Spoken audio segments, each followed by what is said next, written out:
Halo Cak, berjumpa lagi dengan kami di acara pengenalan akan kebudayaan kejawen. Nah, teman-teman semua udah pada tahu belum tentang kebudayaan kejawen? Nah, kalau belum, ini tepat di mana kita bisa belajar bersama-sama tentang kebudayaan kejawen.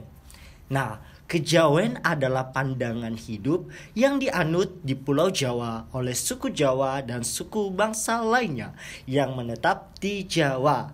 Kata kejawen berasal dari kata bentukan kejawian yang artinya dalam bahasa Indonesia adalah segala sesuatu yang berhubungan dengan adat dan kepercayaan Jawa.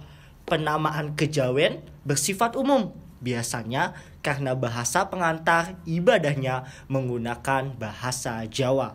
Kejawen merupakan kepercayaan dari sebuah etnis yang berada di Pulau Jawa. Filsafat kejawen didasari pada ajaran agama yang dianut oleh filsuf dari Jawa. Meskipun kejawen merupakan kepercayaan, namun sebenarnya kejawen ini bukanlah sebuah agama. Dari naskah-naskah kuno kejawen, tampak betapa kejawen lebih berupa dengan seni, budaya, tradisi, sikap, ritual, dan filosofi orang-orang Jawa, yang mana itu tidak terlepas dari spiritualitas suku Jawa. Penganut ajaran kejawen biasanya tidak menganggap ajarannya sebagai agama dalam pengertian seperti agama monoteistik seperti Islam ataupun Kristen, tetapi lebih melihatnya sebagai seperangkat cara pandang dan nilai-nilai yang dibarengi dengan sejumlah laku, mirip dengan ibadah. Nah, ajaran kejawen biasanya tidak terpaku pada aturan yang ketat dan lebih menekankan pada konsep keseimbangan. Nah, budaya kejawen inilah muncul sebagai bentuk proses perpaduan dari beberapa paham atau aliran agama pendatang dan kepercayaan asli masyarakat Jawa. Nah, sebelum agama Buddha, Kristen, Hindu, dan Islam masuk ke Pulau Jawa, sesungguhnya kepercayaan asli yang dianut masyarakat Jawa adalah animisme loh dan dinamisme. Atau mungkin juga bisa perdukunan. Nah, orang-orang Jawa yang percaya dengan kejawen relatif taat dengan agamanya, di mana mereka tetap melaksanakan perintah agama dan menjauhi larangan dari agamanya. Caranya dengan menjaga diri sebagai orang pribumi, dan pada dasarnya ajaran filsafat kejawen memang mendorong manusia untuk tetap taat dengan Tuhannya. Sejak dahulu kala, orang Jawa memang dikenal mengakui keesaan Tuhan. Itulah menjadi inti dari ajaran kejawen sendiri, yakni yang dikenal dengan Sangkan Paraning Dumadi, atau memiliki arti dari mana datang dan kembalinya hamba Tuhan, dan membentuk insan seia sekata dengan Tuhannya. Manunggaling kawula lan Gusti, bersatunya hamba dan Tuhan. Dari kemanunggalan itu, ajaran kejawen memiliki misi sebagai berikut. Pertama, mamayu hayuning pribadi sebagai rahmat bagi diri pribadi. Kedua, mamayu hayuning kulawarga sebagai rahmat bagi keluarga. Ketiga, mamayu hayuning sesama sebagai rahmat bagi sesama manusia. Keempat, mamayu hayuning bawana sebagai rahmat bagi alam semesta. Aliran filsafat kejawen biasanya berkembang seiring dengan agama yang dianut pengikutnya, sehingga dikenal dengan terminologi Islam kejawen, Hindu kejawen, Buddha kejawen, dan Kristen kejawen, di mana masing-masing pengikut aliran tersebut akan tetap melaksanakan adat dan budaya kejawen yang tidak bertentangan dengan agama yang dipeluknya. Secara umum, kejawen sendiri merupakan sebuah kebudayaan yang mempunyai ajaran, yakni membangun tata krama dan aturan dalam perkehidupan yang baik. Kini kejawen telah banyak ditinggalkan, dan untuk sebagian orang dianggap representasi dari kekunoan. Tapi kenyataannya masih banyak juga masyarakat Jawa yang menjalankan tradisi-tradisi hingga saat ini. Sebut saja berbagai ritual seperti nyadran, mitoni, tedak siten, dan potonan. Sultan Agung Mataram dianggap sebagai filsuf peletak fondasi kejawen Muslim yang kemudian sangat mempengaruhi upacara-upacara penting. Terutama yang paling tampak adalah penanggalan dalam menentukan hari-hari penting. Hari-hari penting kejawen tidak lepas dari kelahiran, pernikahan, dan mangkat atau kematian. Yang ketiganya adalah kehidupan dalam tradisi Jawa.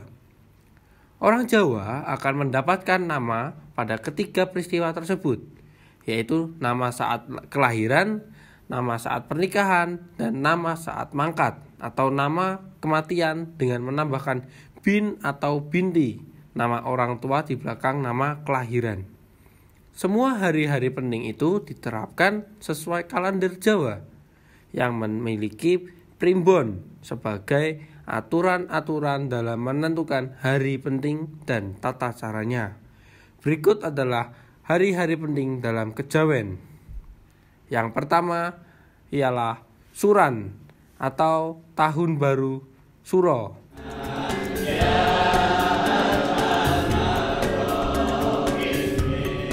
Sebagai salah satu contoh, setiap malam-malam tertentu, misalnya malam Jumat Legi atau malam 1 Suro, masyarakat Jawa akan melakukan ritual-ritual tertentu lengkap dengan ubah rampe yang diperlukan seperti sesajen, kembang, kemenyan, dan lain-lain. Tradisi yang kedua yaitu sepasaran atau upacara kelahiran dan akikah bagi umat Muslim. Mari kita menyimak video yang berikut ini.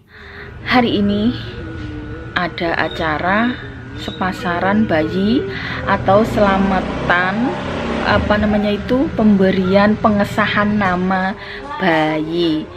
Nah, dan ini sekarang di belakang sana lagi masak-masak buat kenduri nanti malam buat hajatan ya. Cara rasa syukur kita ini ada Jawa seperti ini.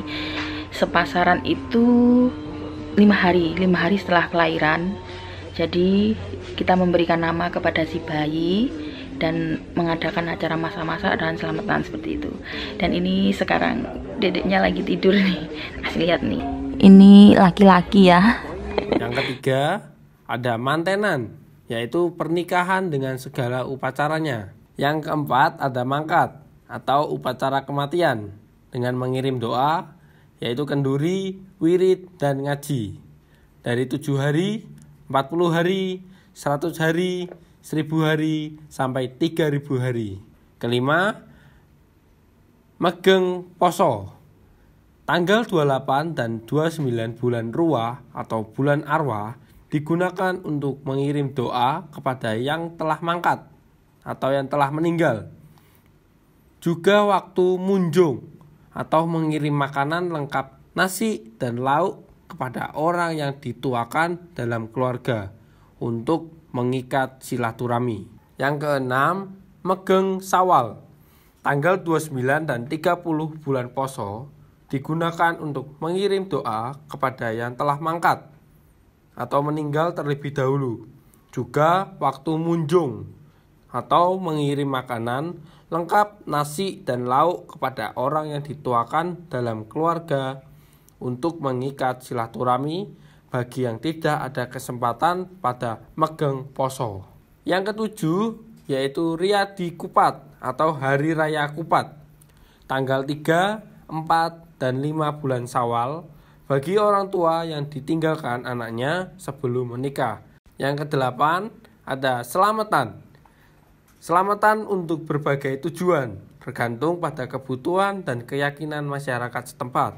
Misalnya, selamatan untuk memperingati kelahiran anak, selamatan untuk upacara perkawinan, selamatan untuk memperingati kematian seseorang, selamatan untuk menolak sihir, selamatan untuk pindah rumah, selamatan untuk melawan mimpi buruk agar tidak menjadi kenyataan, selamatan sebagai wujud syukur atas hasil panen, selamatan untuk mengganti nama, selamatan untuk memohon kepada arwah, dan lain sebagainya. Untuk beberapa tujuan itulah, selamatan sudah menjadi hal yang biasa dilakukan secara berkala oleh masyarakat Jawa. Tahukah kamu bahwa kejawen tidak memiliki kitab suci? Orang Jawa kejawen memiliki bahasa sandi yang dilambangkan dan disiratkan dalam semua sendi kehidupan, mempercayai ajaran-ajaran kejawen yang tertuang di dalamnya tanpa mengalami perubahan sedikit pun karena memiliki pakem atau aturan yang dijaga ketat. Kesemuanya merupakan ajaran yang tersirat untuk membentuk laku utama, yaitu toto kromo atau aturan hidup yang luhur, untuk membentuk orang Jawa yang hanjawani atau memiliki akhlak terpuji. Hal-hal tersebut terutama banyak tertuang dalam jenis karya tulis sebagai berikut. Yang pertama, kakawin atau sastra kawi. Kitab sastra metrum kuno atau lama yang berisi wejangan atau nasihat berupa ajaran yang tersirat dalam kisah perjalanan yang berjumlah 5 kitab. Ditulis menggunakan aksara Jawa kuno dan bahasa Jawa kuno. 2. Mocopat atau sastra caraan. Kitab sastra metrum anyar atau baru berisi wejangan atau nasihat berupa ajaran yang tersirat dalam kisah perjalanan yang terdiri lebih dari 82 kitab, ditulis menggunakan aksara Jawa dan bahasa Jawa, beberapa ditulis menggunakan huruf pegon. 3. Babat atau sejarah. Merupakan kitab yang menceritakan sejarah Nusantara berjumlah lebih dari 15 kitab, ditulis menggunakan aksara Jawa kuno dan bahasa Jawa kuno, serta aksara Jawa dan bahasa Jawa. 4. Suluk atau jaran spiritual. Merupakan kitab tata cara menempuh jalan supranatural untuk membentuk pribadi hanjawani yang luhur dan dipercaya siapa saja yang mengalami kesempurnaan akan memperoleh kekuatan supranatural, dan kitab ini berjumlah lebih dari 35 kitab, ditulis menggunakan aksara Jawa dan bahasa Jawa, beberapa ditulis menggunakan huruf pegon. Suluk juga merupakan jenis sastra yang ditembangkan. 5. Kidung atau doa-doa.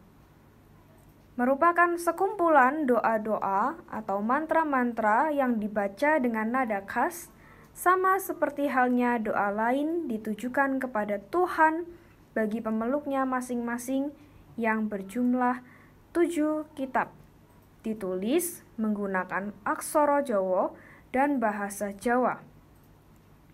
Piulang atau pengajaran secara bahasa berarti yang diulang-ulang, merupakan kitab yang mengajarkan tatanan terdiri dari pituduh atau perintah dan wewaler atau larangan. Untuk membentuk pribadi yang hanjawani, ditulis menggunakan aksara Jawa dan bahasa Jawa. 6. Primbon atau himpunan.